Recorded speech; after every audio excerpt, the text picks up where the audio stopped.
یہ بنیادی طور پر محبت کی کہانی تھی، جارج سمتھ اور کیتھی کی محبت کی کہانی۔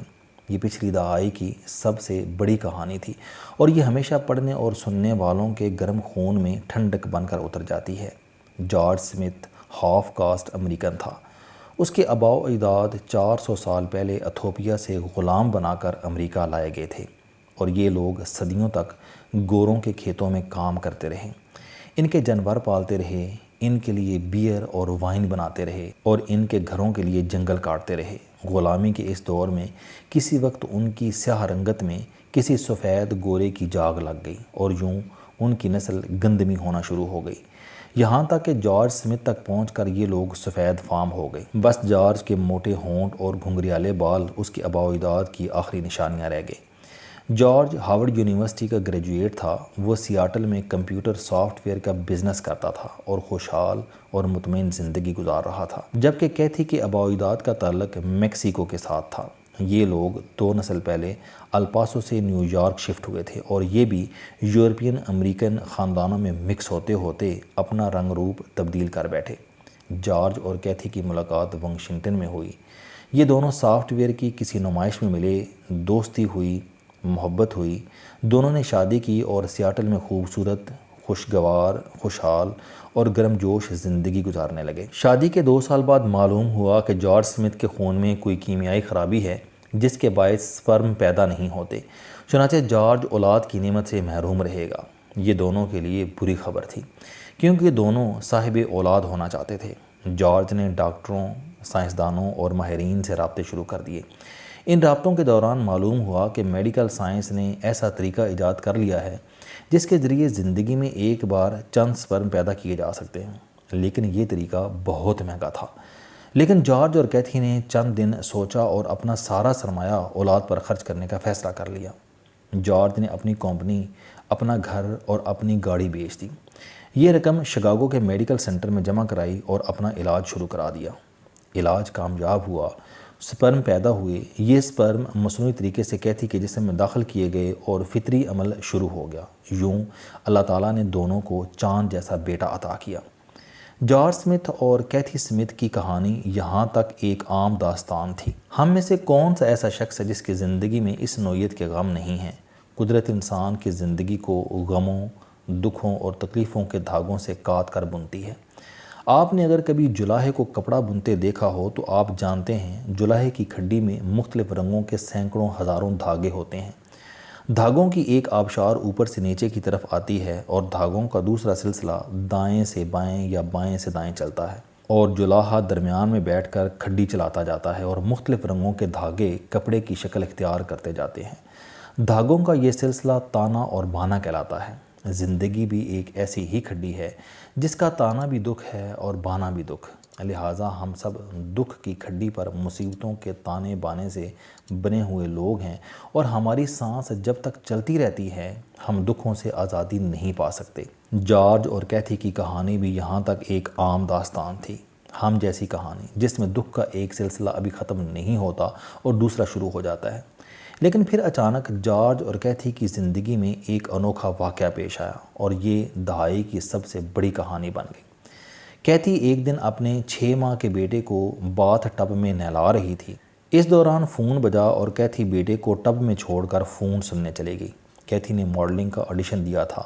فون پر اسے خوشخبری سنائے گی کہ وہ کامیاب ہو گئی ہے اور وہ کل دفتر آ کر ماڈلنگ کا کانٹریکٹ سائن کر دے۔ کیتھی کمپنی سے تفصیلات معلوم کرنا شروع کر دیتی ہے۔ یوں فون لمبا ہو جاتا ہے۔ وہ فون رکھ کر واپس باتھ روم میں جاتی ہے تو وہاں زندگی کا سب سے بڑا حادثہ اس کا منتظر ہوتا ہے۔ اس کا بیٹا باتھ ٹب میں ڈوب کر مر جاتا ہے۔ کیتھی ہسپتال فون کرتی ہے، ایمبولینس آتی ہے، وہ اپنے بیٹے کو لے کر ہسپتال پہنچتی ہے۔ ڈاکٹر کوشش کرتے ہیں لیکن کٹی ہوئی سانس کبھی واپس نہیں آتی۔ کیتھی دکھ کی اس کیفیت میں ڈوب جاتی ہے جس میں آنکھیں آنسو پیدا کرنا چھوڑ دیتی ہیں اور حلق سسکیوں اور آہوں سے خالی ہو جاتا ہے۔ کیتھی موم کا مجسمہ بن کر دیوار کے ساتھ لگ کر بیٹھ جاتی ہے۔ اس دوران جارج ہسپتال آتا ہے اور چپ چاپ کیتھی کے ساتھ لگ کر بیٹھ جاتا ہے۔ دونوں کے درمیان خاموشی کے ہزاروں برس گزر جاتے ہیں۔ کیتھی آخر میں جارج کی طرف دیکھتی ہے، اس کی آنکھوں میں ہزاروں لاکھوں سال کی اداسی بچھی تھی۔ جارج اس کی طرف دیکھتا، اس کا کندھا دباتا ہے اور نرم آواز میں بولتا ہے آئی اسٹل لو یو۔ 4 لفظوں کا یہ فقرہ تیزاب میں الکلی کی بوند ثابت ہوتا ہے۔ کیتھی کے منہ سے چیخ نکلتی ہے اور وہ جارج کے گلے لگ کر دھاڑے مار کر رونا شروع کر دیتی ہے۔ جارج نے برسوں بعد اپنے دوست کو بتایا، مجھے جب سانحے کے بارے میں معلوم ہوا تو میرے دل کی دھڑکن رک سی گئی۔ میں افراتفری کے عالم میں ہسپتال پہنچا اور میں نے کیتھی کو ہسپتال کے فرش پر بیٹھے دیکھا تو میرا دل چاہا میں اس کو اس وقت تک تھپڑ اور ٹھڈے مارتا رہوں جب تک میں مار سکتا ہوں۔ لیکن پھر مجھے سیکنڈ کے 1000ویں حصے میں خیال آیا، کیا کیتھی کو مارنے سے میرا بلکہ ہمارا بیٹا واپس آ جائے گا؟ کیا میرے رونے، چیخنے، چلانے اور شور کرنے سے ہمارا بیٹا زندہ ہو جائے گا؟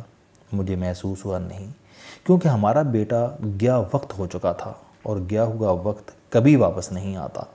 ماضی دنیا کی واحد چیز ہے جسے قدرت بھی نہیں بدل سکتی۔ میں نے محسوس کیا کہ کیتھی کو اس وقت میری سب سے زیادہ اشد ضرورت ہے، اور میں نے اس کے کندھے پر ہاتھ رکھ کر اس کے کان میں کہا I still love you. George کا کہنا تھا کہ ہم میں سے زیادہ تر لوگ برے واقعات، برے سانحوں کا ذمہ دار ایک دوسرے کو ٹھہراتے رہتے ہیں۔ بیوی خاوند سے شکوہ کرتی ہے، یہ تمہاری وجہ سے ہوا، اور خاوند بیوی سے مخاطب ہوتا ہے کہ اگر تم یہ نہ کرتی تو ایسا نہ ہوتا۔ ہم اس وقت شکوہ کرتے ہوئے یہ بھول جاتے ہیں کہ ہماری زندگی کا ساتھی بھی اس وقت اس سانحے سے اتنا ہی متاثر ہے جتنا ہم ہیں۔ میرا بیٹا میری بیوی کا بھی بیٹا تھا، اور کوئی ماں جان بوجھ کر اپنے بیٹے کی جان نہیں لیتی۔ چنانچہ میں اگر اس وقت اسے ملزم ٹھہرانے لگتا تو یہ غم اس کی جان لے لیتا۔ لہٰذا میں نے عام خاوند بننے کے بجائے اس کے غم کا بوجھ اٹھانے کا فیصلہ کر لیا۔ میں نے اپنی محبت کا کندھا اس کے حوالے کر دیا۔ جارج کا کہنا تھا کہ میں نے زندگی میں اسے کبھی بیٹے کی موت کا ذمہ دار نہیں ٹھہرایا۔ وہ جب بھی بیٹے کا ذکر کرتی ہے میں اسے کہتا ہوں کہ کیتھی، اولاد ہمارے نصیب میں نہیں تھی۔ ہم نے میڈیکل سائنس کے ذریعے زبردستی اولاد حاصل کرنے کی کوشش کی، ہم کامیاب ہو گئے، لیکن قدرت نے یہ واپس لے کر ثابت کر دیا کہ انسان اپنے مقدر کو شکست نہیں دے سکتا۔ تم دل چھوٹا نہ کرو، بس یہ دیکھو کہ میں تم سے کتنی محبت کرتا ہوں۔ جارج کا کہنا تھا کہ ہم حادثے سے نہیں بچ سکتے، لیکن حادثے کے بعد ہمارے الزامات اور ہماری نفرت ہمارے دکھ اور ہماری چوٹ کی شدت میں اضافہ کر دیتی ہیں، جبکہ ہماری محبت ہماری چوٹ کی شدت اور ہمارے دکھ میں کمی کا باعث بن جاتی ہے۔ چنانچہ آپ کے چاہنے والے بھی جب کوئی غلطی کریں اور ان سے کوئی کوتاہی ہو جائے تو آپ ڈانٹنے کے بجائے انہیں صرف اتنا کہہ دیں آئی اسٹل لو یو، اور اس کے بعد دیکھیں وہ بھی خوش ہو جائے گا اور آپ بھی۔ السلام علیکم دوستو، علم دوستی چینل بنانے کا مقصد موٹیویشنل اور زندگی بدل دینے والی کہانیاں آپ تک پہنچانا ہے۔ مجھے خوشی ہے کہ آپ احباب کو یہ ویڈیوز بہت پسند آ رہی ہیں۔ کوئی بھی شخص جو مایوسیوں میں گھرا ہو یا کوئی بھی شخص جو اپنی زندگی مثبت انداز سے گزارنا چاہتا ہے، اس کے لیے یہ چینل لائف چینجنگ ثابت ہوگا۔ میرا دعویٰ ہے کہ کوئی بھی شخص اگر اس چینل کی ویڈیوز دیکھ اور سن لے گا تو اس کی زندگی بدل جائے گی۔